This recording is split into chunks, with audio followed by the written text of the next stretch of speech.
Dear ladies and gentlemen, welcome again to another analysis of Yoleno TV.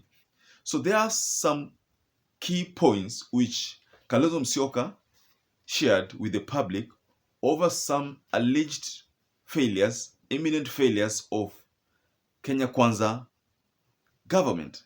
I've demonstrated to the world that all they're interested in is justice. They're not just stone throwers or people who abuse each other. They have demonstrated their true sense of Kenyan nationalism. My dear Kenyans, the first campaign promise by the Ruto administration was to the lowering of the cost of living. From day one, all costs associated with basic living have gone up. The price of unga and the cost of electricity are beyond the ordinary mwananchi's reach. These are matters we feel should take preeminence in these early days. Just like there was the rush to subsidize fertilizer on the 19th of September 2022, the same urgency should have first and foremost been applied to the rapidly rising cost of living. Only yesterday, as President William Ruto was opening Parliament, Central Bank, on their part, were raising the base lending rate from 7.25 to 8.25 or thereabouts. What does that tell you? The cost of borrowing will now go up. It is the middle class in this country and the hard-working business people who have made this country move towards Vision 2030 objectives of a middle-income country. But now if we kill that spirit by Kenyans not being able to borrow, I think that the consequences will be amazing in a negative sense. So there were some points which Kalonzo Musyoka highlighted, and he did that when in the company of Azimio One Kenya Alliance MPs at Kalonzo Musyoka's command center. So one of those key points was that the lowering of cost of living has not been realized. And he made in specific reference to the inability of this Kenya Kwanza government to implement the food subsidy and fuel subsidy. And as a result, because of the lack of implementation in unga subsidy, then Kalonzo Musyoka cited that the mere realization of lowering of food cost was not going to be successful. Now, the second point that Kalonzo Musyoka highlighted was the bending base lending rate. And Kalonzo Musyoka said that while William Samoei Ruto was busy of officially opening the parliament, the central bank were busy hiking the base rate from 7.25 to 8.25. That means, and by the way, the base rate, when you rise the base lending rate, then you're merely trying to increase the cost of lending, and that means the interest rate is heightened. And Kalonzo Musyoka said that this will be really will affect the hustlers, and the middle class will suffer, since the ability to borrow or access loans will have been affected adversely, and that since the base lending rate is high, then that means ability of a normal Kenyan, a normal hustler, to access the access loans will be affected adversely. So the third point was on the fertilizer, and Kalonzo Musyoka said and made it categorical that KEBS, Kenya Bureau of Standards, should address the issue of the procurement of these fertilizers, and when and where were these procured. That's an issue that Kalonzo Musyoka raised with the public, and this was in specific reference to Rigathi Gachagua's commissioning of the fertilizers, because we know that until now there has not been details on this procurement process about these fertilizers, and there were allegations about free fertilizers which were given by the AU.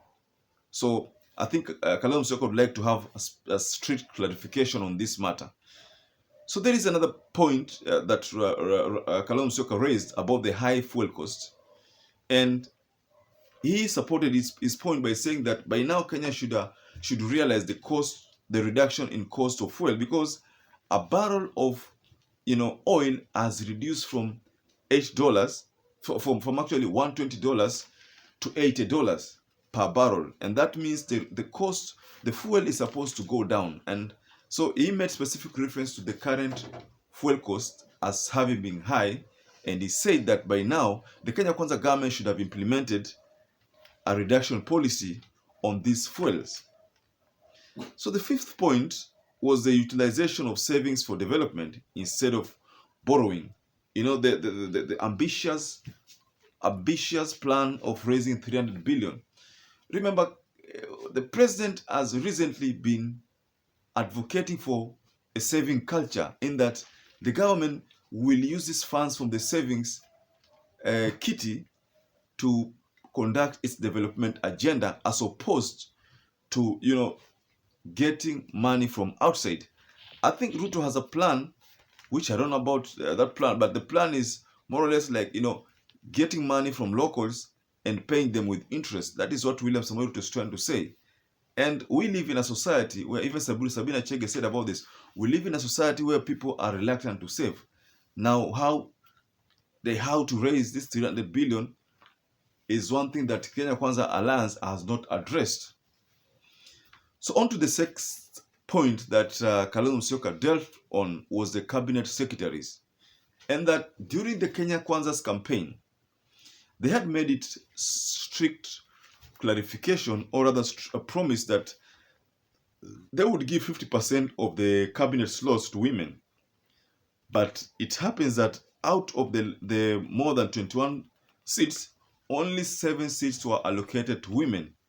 That means, again, an MOU on the women, promise to the women, has been reneged on. William Samoei Ruto did not honor that pledge of 50%. So on to the seventh point, there was an MOU that indicated that CS for religious affairs was to be created. So I think in the cabinet nominations, those seats which were communicated to the public, there was no CS for religious affairs. So that's why Kalonzo Musyoka has poked holes into that MOU by William Samoei Ruto, and he made specific reference that since William Samoei Ruto could not realize a simple MOU, Memorandum of Understanding, of a CS for religious, that means he is not going to honor a lot of other pledges, because Kalonzo Musyoka cited the MOU for religious affairs, CS for religious affairs, then there's the MOU for 50% of the women cabinet slots. So the last point that Kalonzo Musyoka highlighted was that some nominees have active criminal cases, and he made specific reference to Aisha and Linturi, that they have active cases, and this will dent the credibility of the cabinet positions, and that should the likes of Aisha Juma be accorded a cabinet position with the corruption cases, or with the murder case that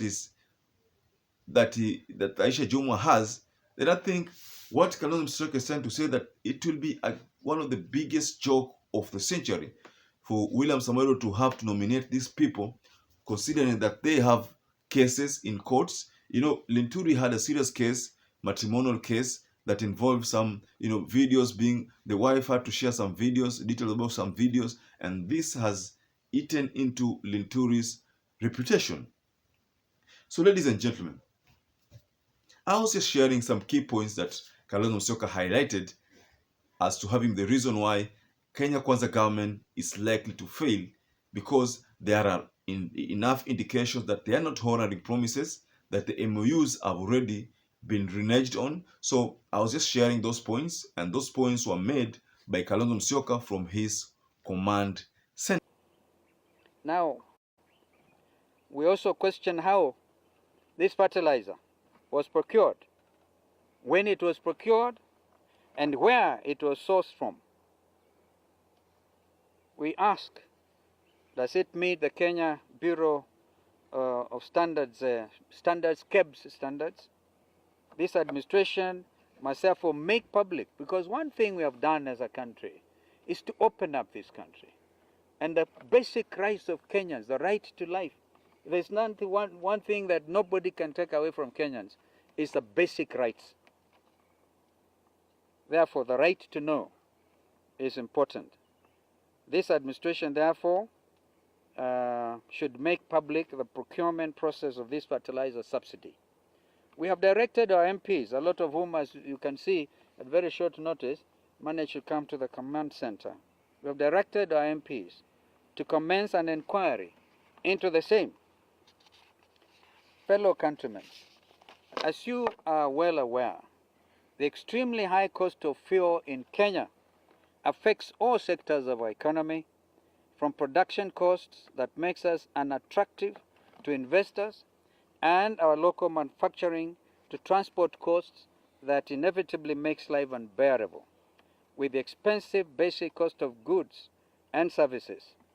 This is happening at a time when the global price of a barrel of oil is on the decline, down from US dollars 20 per barrel, 80 per barrel, from a high of US dollars 120. We therefore expect this administration to honor their campaign promise of lowering fuel prices and, in addition, revise the punitive tax levies on the cost of fuel. The Ruto administration's initiative of utilizing savings for development instead of borrowing is another camouflaged promissory note. To realize the 300 billion shillings from this year's budget is extremely ambitious. We wish to propose austerity measures such as the restructuring of the national debt and the recovering of public funds looted from 2013 to date. On the 27th September, the Ruto administration unveiled their choices of cabinet secretaries. Of the total number, only 7 women were named, contrary to the campaign promise of a 50-50 cabinet. I hear there was an MOU to name from the clergy, members of the clergy, CS for religious affairs. It could be another breach of an MOU. Moreover, the selection of cabinet secretaries, some of whom have amazingly active criminal cases, is unquestionable. What are you asking our parliamentarians to do? Honestly, to go into the committees, compromise them with money here and money here, and actually approve people with criminal cases. If I was William Ruto, I would withdraw some of this immediately to avoid national shame and even international shame. Ladies and gentlemen, allow me to wind up there, but until we meet again for another analysis, I would like to urge you to please share our channel widely, to subscribe to our channel, to continue supporting our channel, and until we meet again, I'd like to say, kwaheri sana.